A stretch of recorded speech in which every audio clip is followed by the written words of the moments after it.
हमारी ह्यूमन की नेचर है। अगर हमें किसी काम को करना पसंद नहीं है तो हम उस काम में ज़्यादा देर तक पापड़ नहीं बेल सकते। इसका मतलब है हम उस काम को ज़्यादा देर तक नहीं कर सकते। और ऐसी ही एक काम है पढ़ाई, जो कि बहुत कम लोगों को ही करना पसंद है, और ये 100% सच है। आज का एपिसोड डेडिकेटेड है उन स्टूडेंटों के लिए जो कि पढ़ाई में मशक्कत तो करते हैं लेकिन रिजल्ट उस हिसाब से नहीं आता। आज के एपिसोड में हम डिस्कस करेंगे नंबर 1 राइट वे में पढ़ाई कैसे करते हैं, नंबर 2 कंस्टेंटली पढ़ाई कैसे करते हैं, और लास्ट और सबसे ज़्यादा इम्पॉर्टेंट एग्ज़ाम को स्ट्रेस फ्री और पढ़ाई को मज़ेदार कैसे बनाएं।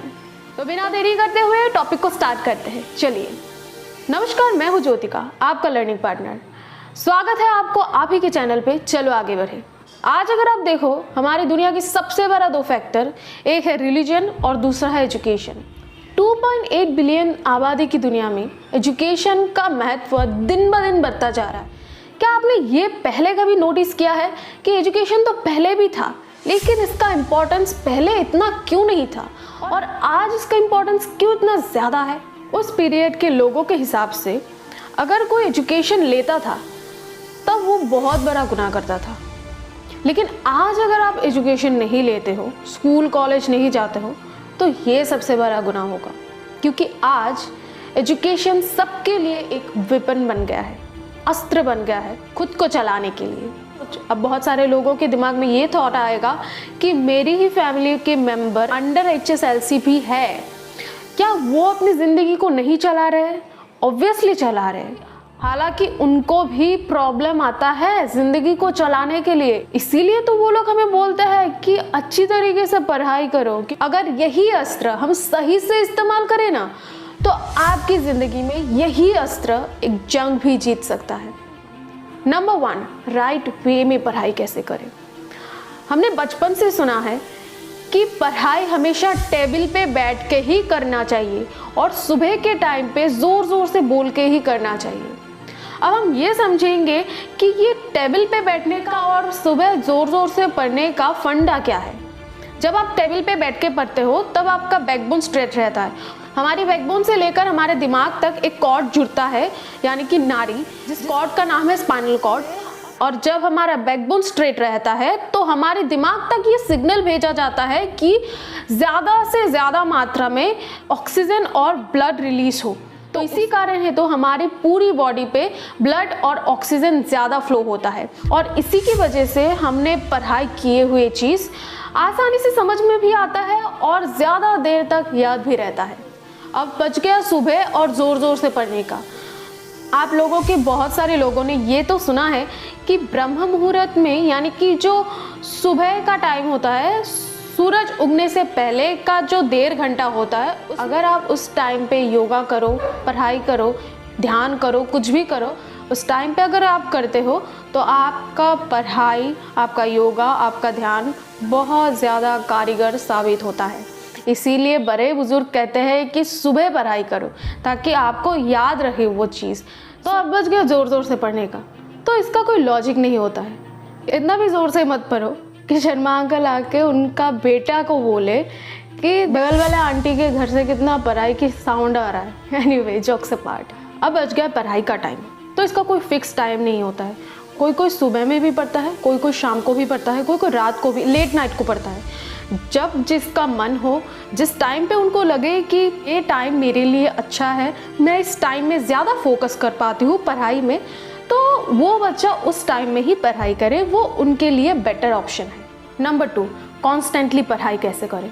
आप मुझे एक ऐसा इंसान का नाम बता दो या फिर एक ऐसा काम बता दो जो कि आपकी ज़िंदगी के आखिरी दिन तक आप कॉन्स्टेंटली कर पाओ।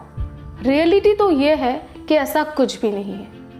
हफ्ते में 7 दिन रहता है और इस 7 दिन के बाद में जो संडे आता है वो एक दिन हर स्कूल वालों के लिए, हर ऑफिस वालों के लिए बंद रहता है, छुट्टी मिलती है उनको। क्यों? क्योंकि वो एक दिन बाकी दिनों की जो काम है उनको स्ट्रेस फ्री बनाता है, आसान बनाता है। तो ये कॉन्सेप्ट ही छोड़ दो कि मुझे कॉन्स्टेंटली काम करना है। ब्रेक लो भाई, समझो कि प्रॉब्लम कहाँ है और उसको एनालाइज करके अपनी ज़िंदगी में उसका तोड़ निकालने की कोशिश करो कि मुझे किस तरह से पढ़ाई करने से ज़्यादा इफ़ेक्ट मिलेगा और मुझे मज़ा भी आएगा।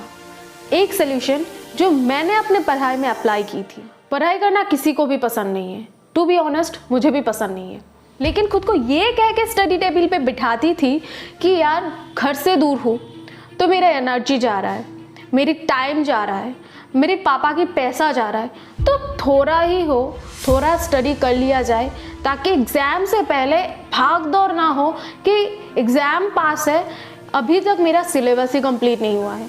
ट्रस्ट मी, ऐसा करने से ना दिमाग में प्रेशर बनता जाएगा कि अब मैं क्या करूं। बहुत सारे बच्चे बहुत फ्रस्ट्रेशन में फंसते हैं, बहुत सारे डिप्रेशन में फंसते हैं इसी वजह से कि उनका सिलेबस ही कंप्लीट नहीं हुआ है। अगर वो लोग थोड़ा थोड़ा करके पढ़ाई करते रहे ना तो एग्ज़ाम से पहले उनका एक कॉन्सेप्ट क्लियर हो जाएगा ताकि उनको एग्ज़ाम में भाग दौड़ ना हो। दूसरा सल्यूशन जो मैंने खुद अप्लाई किया था, खुद को ना एक बाउंड्री में सेट कीजिए कि आज मेरा टॉपिक ये है, मुझे ये पढ़ना है। जब तक मैं ये टॉपिक को कंप्लीट नहीं कर लेती तब तक मेरा कोई भी पसंदीदा काम मैं नहीं कर सकती। सपोज एग्जाम्पल, आपका पसंदीदा काम क्या है? मोबाइल में कुछ देखना, आपकी पार्टनर से बातें करना, या फिर कुछ एक्टिविटी करना, कुछ हॉबी करना, जो भी हो वो चीज़ मैं नहीं कर सकती। ऐसा एक कमांड खुद के दिमाग को दीजिए और इस कमांड को पढ़ाई में अप्लाई कीजिए हर दिन जब भी आप पढ़ने बैठो तब।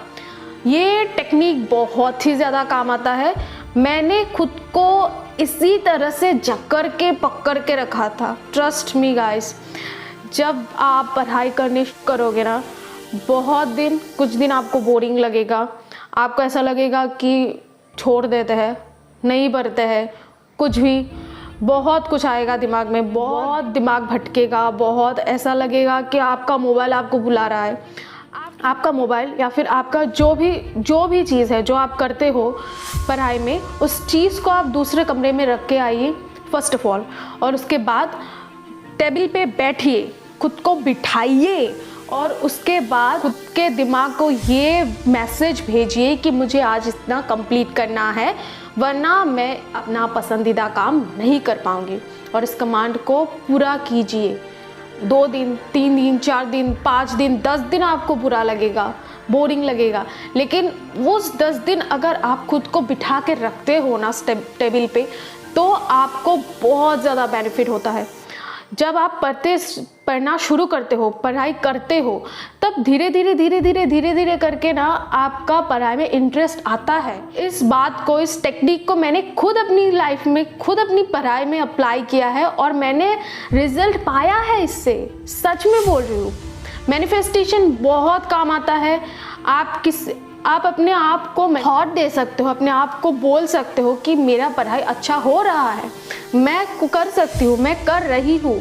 ऐसे बहुत सारी चीज़ जो आप खुद को बोल सकते हो। मैनिफेस्टेशन काम करता है, जो आप बोलते हो वो काम करता है, वो होता है। बस आपको प्रेजेंट फॉर्म में बोलना है जो भी आप बोल रहे हो। और अगर आपको मैनिफेस्टेशन की वीडियो देखना है तो मैं आई बटन पे लिंक दे दूँगी और डिस्क्रिप्शन में भी दे दूँगी, जहाँ से आपको अच्छा लगे आप देख सकते हो। द लास्ट वन और सबसे इम्पॉर्टेंट, एग्ज़ाम को स्ट्रेस फ्री और पढ़ाई को मज़ेदार कैसे बनाएं। सबसे पहले एग्ज़ाम होते ही इसलिए है ताकि आपकी पढ़ाई को मेज़रमेंट कर सका जाए। और हम ये बोलते हैं कि एग्ज़ाम किसने बनाया, अगर एग्ज़ाम ही नहीं होता तो कितना अच्छा होता। तो गाइस ये बात है, ये तो वो बात हो गई ना कि मोबाइल तो है लेकिन उसमें रिसर्च नहीं है। दुनिया की 95% स्टूडेंट ही एग्ज़ाम के कुछ दिन पहले पढ़ाई करते हैं और जब उनका सिलेबस कंप्लीट नहीं होता है तो वो डिप्रेशन में चले जाते हैं, स्ट्रेस हो जाते हैं, और जब एग्ज़ाम दे के निकलता है तो ऐसा लगता है कि यार और थोड़ा पढ़ाई कर लेती ना तो एग्ज़ाम थोड़ा सा और अच्छा हो जाता। इस स्ट्रेस से, इस डर से, इस डिप्रेशन से बचने का एक ही सलूशन है, आपको बीच बीच में पढ़ाई करना पड़ेगा, खुद को बिठाना पड़ेगा। मैं सच में बोल रही हूँ, मैंने अपनी मास्टर्स के फर्स्ट और सेकंड सेमेस्टर में पढ़ाई नहीं किया है, बिल्कुल भी नहीं। फ्रेंड्स के साथ गप्पे मारती थी, घूमने जाती थी और इन सारे चीज़ों के वजह से मैं अपनी पढ़ाई को नेगलेक्ट करती थी, मैं पढ़ती ही नहीं थी। और जब मैं एग्ज़ाम के कुछ दिन पहले से ही पढ़ाई करती थी तब मुझे ऐसा लगता था कि सिलेबस कंप्लीट नहीं हुआ है, स्ट्रेस लग रहा है, डिप्रेशन आ रहा है, बहुत डर लगता था कि क्या होगा, मेरा एग्ज़ाम अच्छा कर पाऊँगी या नहीं। फिर मैंने अपनी 3rd और 4th सेमेस्टर पे थोड़ा करके पढ़ाई करती रही और एग्ज़ाम से पहले करीबन मेरा 80 to 90% सिलेबस कंप्लीट हो जाता था। तो तब क्या होता था कि एग्ज़ाम में ज़्यादा प्रेशर, ज़्यादा डिप्रेशन, ज़्यादा एंजाइटी, ज़्यादा डर, ये सब कुछ नहीं लगता था और मैं एग्ज़ाम अच्छी तरीके से दे पाती थी। अब पढ़ाई को मज़ेदार बनाने के लिए कुछ टिप्स। सबसे पहले अपना खुद का टाइम सिलेक्ट कीजिए कि आपको सुबह पढ़ना है, शाम को पढ़ना है, रात को पढ़ना है, लेट नाइट पढ़ना है, कब पढ़ना है। जब आपको लगे कि मुझे इस टाइम पे पढ़ने से ज़्यादा बेनिफिट मिलता है तो आप उसी टाइम को अपना टारगेट बनाइए। नंबर 2, हाईलाइट पेन से अपनी नोट्स कॉपी पे या फिर किताब में, अगर हो सके किताब में, वैसे तो किताब में हाईलाइट नहीं करते हैं, अगर आपको हाईलाइट करना है तो पेंसिल से कीजिए विदाउट पेन। आप कॉपी पे हाईलाइट पेन जो आता है उस हाईलाइट पेन से हाईलाइट कर सकते हैं, कलर कर सकते हैं। ताकि आपने एक बात नोटिस किया है कि बच्चों की किताब में ज़्यादा कलर्स वगैरह होते हैं, ज़्यादा पिक्चर्स वगैरह होते हैं ताकि उनको इंटरेस्टिंग लगे। वही चीज़ आप कर सकते हो कि आप अपनी कॉपी पे हाईलाइट पेन से हाईलाइट कर सकते हो ताकि आपको भी इंटरेस्ट लगे वो पढ़ाई और आप इजीली उसको पढ़ पाओ। नंबर 3, अगर आपको किसी टॉपिक को समझ में नहीं आ रहा है तो इंटरनेट क्यों है भाई, इंटरनेट पे जाके सर्च करो ना, आपको मिल जाएगा। वहाँ से आप लोग देख सकते हो और इजीली समझ सकते हो। नंबर 4, अपने नोट्स को हमेशा बुलेट पॉइंट के हिसाब से लिखो, शॉर्ट्स नोट बनाओ ताकि आपको एग्ज़ाम से पहले उसको इजीली रिवाइज कर पाओ। हे एवरीवन, तो ये थी आज का एपिसोड, आज के लर्निंग। आई होप कि मैंने हर टॉपिक को कंप्लीट किया है। अगर कुछ छूट गया है तो कमेंट सेक्शन में प्लीज़ बताइएगा और अगर इस टॉपिक पे कुछ आपको चाहिए यानी कि कुछ पूछना है आपको तो वो भी आप बता सकते हैं, मैं ज़रूर से कमेंट की रिप्लाई करूँगी। और लास्ट में यही बात है कि पढ़ाई किसी को भी करना पसंद नहीं है लेकिन करना पड़ता है। हमारा माइंड इतना ज़्यादा स्ट्रॉन्ग है ना कि अगर आप इस दिमाग में जो भेजेंगे ना वही सच होगा। तो क्यों ना आप इस सिग्नल को भेजें कि मुझे पढ़ाई करना ही है, मुझे स्टडी टेबल पे खुद को बिठाना ही है और अच्छी तरीके से पढ़ाई करनी ही है। तो आपका दिमाग ना उसी हिसाब से काम करेगा। लास्ट एक ही बात, पढ़ाई ही एक ऐसी अस्त्र है ना जो आपकी ज़िंदगी के हर जंग पे काम आएगा। तो मिलता है नेक्स्ट एपिसोड पे, तब तक के लिए stay happy, stay healthy. Thank you and bye bye.